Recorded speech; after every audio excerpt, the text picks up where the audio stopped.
if one wishes to obscure the truth, the best method is to put what you're trying to hide in plain view. I'm going to be talking about hollow earth theory, synchromysticism, and symbolism in the media.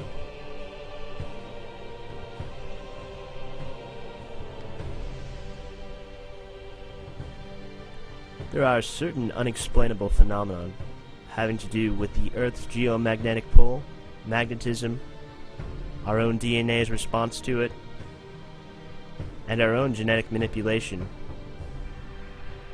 and the misfortune of being told lies about our history and purpose for being.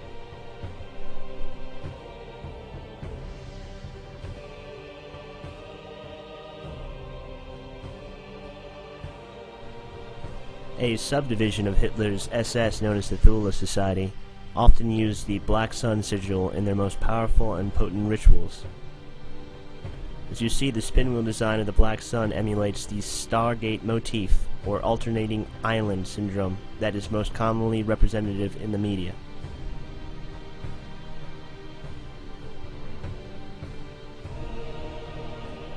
Here you have our spaceship Atlantis, which also indirectly confers Stargate technology and references the pyramids at Giza. Here you have the Aurora Borealis over Antarctica, a phenomenon that cannot be explained away by solar flare or corona damage to our atmosphere.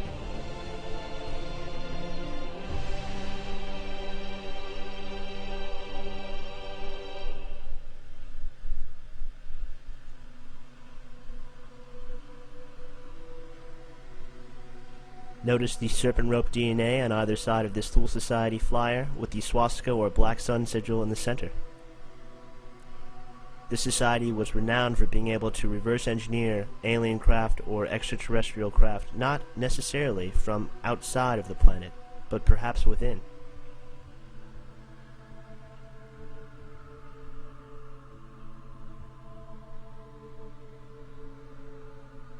Sacred geometry seems to be an indicative value of the correspondence between the Earth and the conscious beings on its surface, and perhaps within its surface.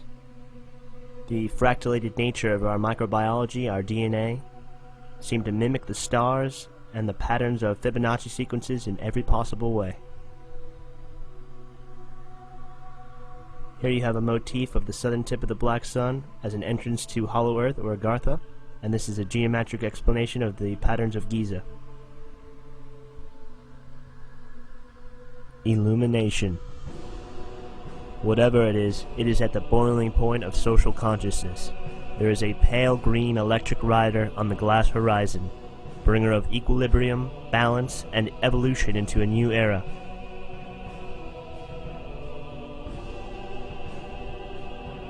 But how deep does the rabbit hole go?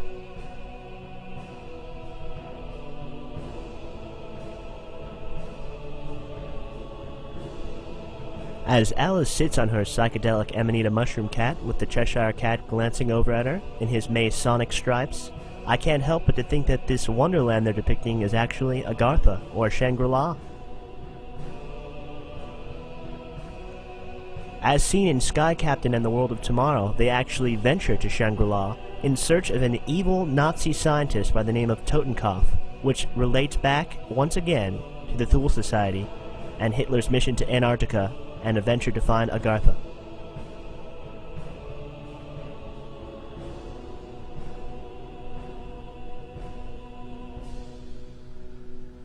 The Atlantean Stargate design seems to directly emulate the human chakra system, with a pyramid of enlightenment at the top, via meditation or psychedelic drug usage. H.P. Lovecraft, the writer of the Cthulhu mythos, was a story about a subterranean Agartha-like realm in which psionic creatures, represented in a demonic light, lived. The same is to be said about Dungeons & Dragons and the Underdark.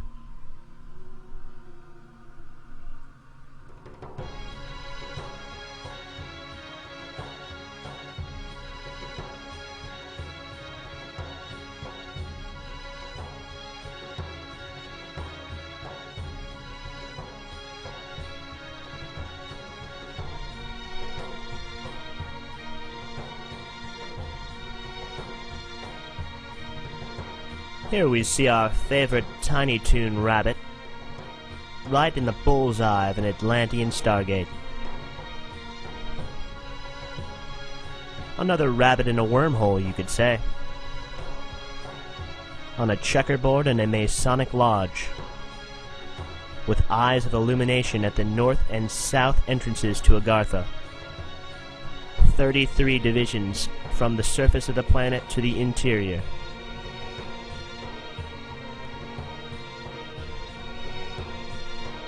Ah, Middle-earth. That wouldn't be a reference to anything inside the planet, would it? And why should we be having wars over it? Here we see Gandalf and the serpent-tongued Balrog demon being cast to the subterranean H.P. Lovecraft-like realms of Agartha.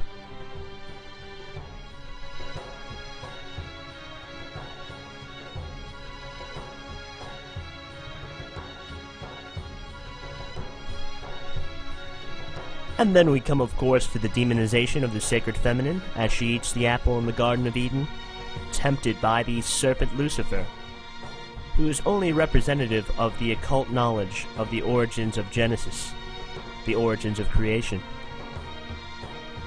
Our fork-tongued serpent DNA magnetism, our slave race reconnaissance, forever quarantined, the caduceus that enslaves, and takes from us the light of Lucifer, the light of knowledge. Cast him down into the abyss, the subterranean labyrinths of the Underdark, the Cthulian realm, or what Agartha may actually represent. Life.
The lost tribes of Abraham, the Lemurians, Atlanteans, Sumerians, the tribes of Babylon, and the Maya.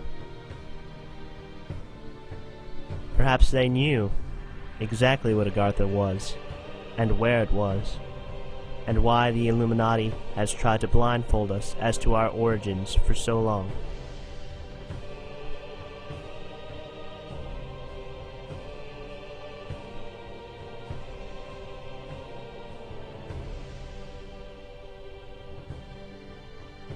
And God created the waters above and below the firmament. Above and below.